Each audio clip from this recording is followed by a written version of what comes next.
अस्सलाम वालेकुम, welcome to my YouTube channel mister physics 54। आज की इस वीडियो में हम क्लास 9 न्यू बुक फिजिक्स 2025 के मुताबिक चैप्टर नंबर 6 के न्यूमेरिकल्स करने जा रहे हैं। न्यूमेरिकल हमारा 6.4, 6.5, 6.6 आज की वीडियो के नज़र नज़र होगा। ये न्यूमेरिकल मैंने कुछ पहले सॉल्व किया, उसकी रीज़न ये है कि पिछली मैं इस वीडियो को शूट कर रहा था तो मिस्टेक हो गई थी, तो मैंने जो मिस्टेक है वो मैंने रेज कर दी है। मैं उसी से आगे फर्दर स्टार्ट कर रहा हूँ। तो अपनी बुक जो है वो अपने हाथ में रखिएगा। कहता है ब्लॉक ऑफ डेंसिटी 8 × 10⁻³ है, किलोग्राम पर मीटर क्यूब है। वो मैंने यहाँ पे लिख दिया, ठीक है। वो है 60 डेंसिटी। उसके बाद इसका वॉल्यूम बताया 60 सेंटीमीटर क्यूब, वो मैंने यहाँ पे लिख दिया। और वो कहता है मैस फाइंड करना है, वो हम ऐसा फाइंड कर देते हैं। स्टूडेंट्स यहाँ पे देखिए डेंसिटी गिवन है, वॉल्यूम गिवन है। यहाँ पे वॉल्यूम जो है ना वो 60 सेंटीमीटर क्यूब है।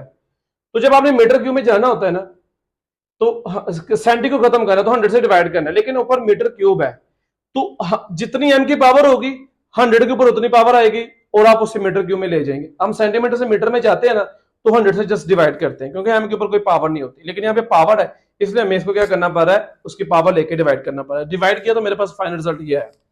अब मेरे पास यहाँ पे फार्मूला है और फार्मूले में मेरा बेटा हमने क्या करना है, अब इसमें न्यूमेरिकल डाटा तो वैल्यू हमने पुट कर ली है।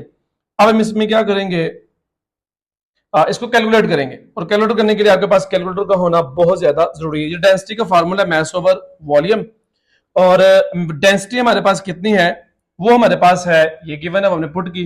ये 10⁻³ अगर आपको सही नजर नहीं आ रहा तो उसको मैं सही तरीके से लिख देता हूँ।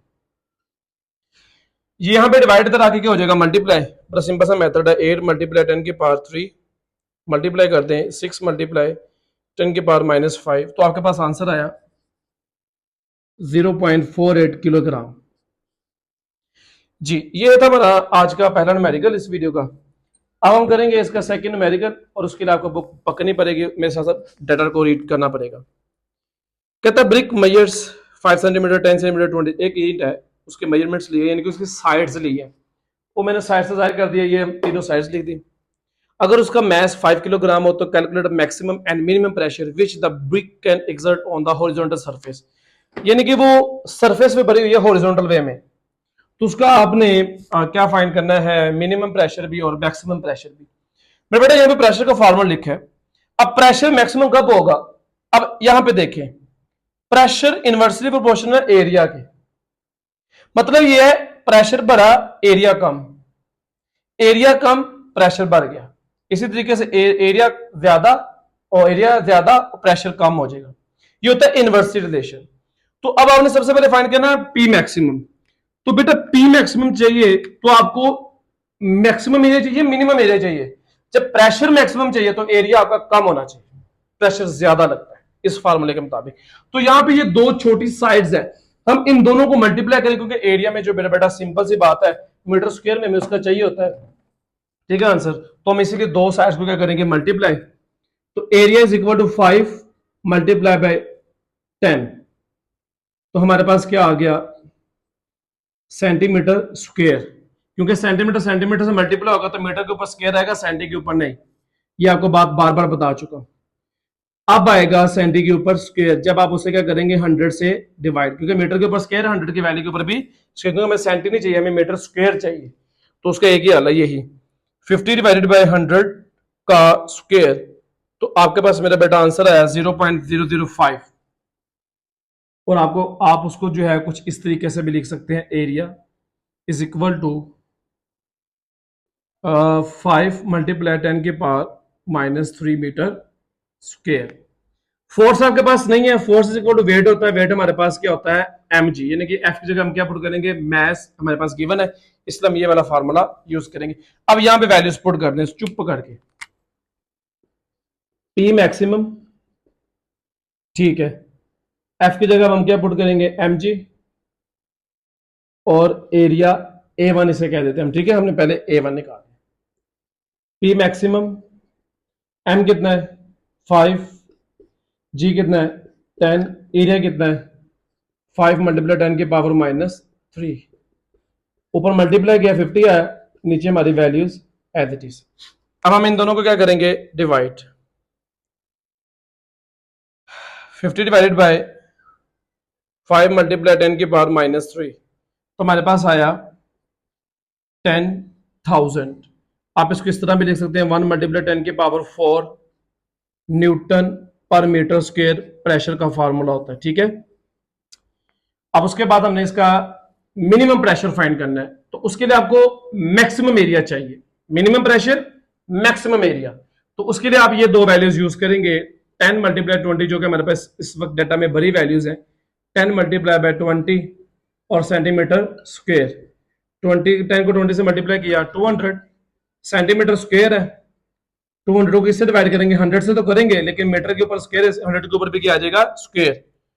200 डिवाइडेड बाय 100 और उसका स्क्वायर, तो हमारे पास आंसर आया 2 multiply 10⁻⁻2 metre square. Is that clear? अब आपने मिनिमम प्रेशर फाइंड करना है, एम मिनिमम, फार्मूला वही लगेगा और एफ की जगह क्या आ जाएगा mg और नीचे A2 हम इसको कह देंगे। मैथ वही है 5, जी वही है 10, वैल्यू चेंज हुई है 2 मल्टीप्लाई 10⁻⁻2। 5 को 10 से मल्टीप्लाई किया 50, 2 multiply 10⁻⁻2 as it is, 50 divided by 2 multiply 10⁻⁻2, sorry ये हमारे पास आ गया 2500 न्यूटन मीटर पर स्क्वायर। ये आ गया प्रेशर मिनिमम, सॉरी। तो अब हमने करना है 6.6 न्यूमेरिकल, बड़ा सिंपल सा मेथड है वो भी। Suppose in the hydraulic brake system of a car the force exerted normally on the piston cross section area 5 centimetre cube is 500। Brake लगाई है भाई, और सॉरी मैं गलत रीड कर रही हूं, 6.6 करना है। What will be the height of the column in barometer at sea level if mercury is replaced by water. ठीक है, बैरोमीटर यूज किया, दो तरह के होते हैं, वाटर होता है, एक मर्करी होता है। तो कहता है वाटर को रिप्लेस कर दिया मर्करी, मर्करी को रिप्लेस कर दिया वाटर के साथ। पहले मर्करी था, अब क्या है वाटर। तो यानी कि आपने वाटर की बैरोमीटर की हाइट निकालनी, उससे मैं कह रहा हूं H1, ठीक है। वाटर की डेंसिटी गिवन है, ठीक है। उसके बाद मर्करी की डेंसिटी भी गिवन है, लेकिन जो मर्करी का लेवल होता है ना, जिस लेवल पे जाके मैं वो एटमॉस्फेरिक प्रेशर बता देता है, ये कांस्टेंट है, वो 76 सेंटीमीटर। कितना होता है हमारे पास 76, यानी कि इतने लेवल पे जाके हमें जो है वो एटमॉस्फेरिक प्रेशर जो है वो हमें गिवन, आप बता, वो हमें यानी कि बता देता है कि हमारे पास जो है ना एटमॉस्फेरिक प्रेशर वो कितना है।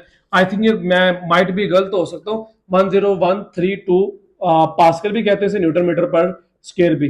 यानी कि अगर मर्करी बैरोमीटर का जो लेवल है 76 सेंटीमीटर तक पहुंच गया है, उसका मतलब वहां पे सी लेवल पे एटमॉस्फेरिक प्रेशर कितना होगा 10132 पास्कल। ये कांस्टेंट तो आपने याद रखना है इसको, ठीक है। अच्छा, अब यहाँ पे हम जाहिर बात है वाटर बैरोमीटर ले लो या मर्करी बैरोमीटर ले लो, ठीक है, दोनों पे आपने सी लेवल पे जाना, सी लेवल का लफ्ज यूज है, तो दोनों के लिए प्रेशर तो सेम ही रहेगा, एटमॉस्फेरिक प्रेशर क्या रहेगा सेम। इसलिए मैंने लिखा P1 is equal to P2 और यहाँ पे फॉर्मूला लगाऊंगा प्रेशर इन लिक्विड वाला, रो जी एच। ये W का मतलब डेंसिटी वाटर, M का मतलब डेंसिटी ऑफ मर्करी। ये जी सेम है कट के। अब नीचे क्या बच गया आपके पास, रो W H1 रो M H2। मेरे बेटा आपने H1 फाइंड आउट करना है, रो M आपके पास एज इट इज, और ये रो W नीचे आके क्या हो जाएगा डिवाइड। अब सिंपल क्या करने है आप लोगों ने, इसमें वैल्यूज पुट करनी। रो ऑफ वाटर मर्करी कितना है 13.6, इतना ही है ना, आप इसको वेरीफाई कर लेते हैं हम, इसकी पावर तो नहीं है, 13.6 मल्टीप्लाई 10⁻³ है। अच्छा, उसके बाद डेंसिटी की, वाटर की डेंसिटी 1000 है और हाइट टू कितनी है 0.76 मीटर है, 76 सेंटीमीटर उसे मीटर में कन्वर्ट किया है। अब जस्ट हमारी कैलकुलेशन रहेगी, सिंपल आपने क्या करना है 13.6 को मल्टीप्लाई कर देना है 0.76 से, ठीक है। तो और उसको आपने डिवाइड, नहीं गलत कर दिया मैंने, 13.6 10⁻³ है मल्टीप्लाई 0.76, ठीक है। आपके पास आंसर आया 10336 डिवाइडेड बाय 1000। अब आपने इस आंसर को क्या करना है, डिवाइड 1000 से डिवाइड कर देना, 10336 डिवाइडेड बाय 1000, तो आपके पास आंसर आया 10.3 और आपने फाइंड क्या किया है हाइट, जिसका यूनिट क्या आएगा मीटर। तो मेरे स्टूडेंट ये थे आज के हमारे न्यूमेरिकल 6.456। अब हम करेंगे नेक्स्ट वीडियो में नेक्स्ट न्यूमेरिकल। रखिएगा अपना ख्याल, अल्लाह हाफिज।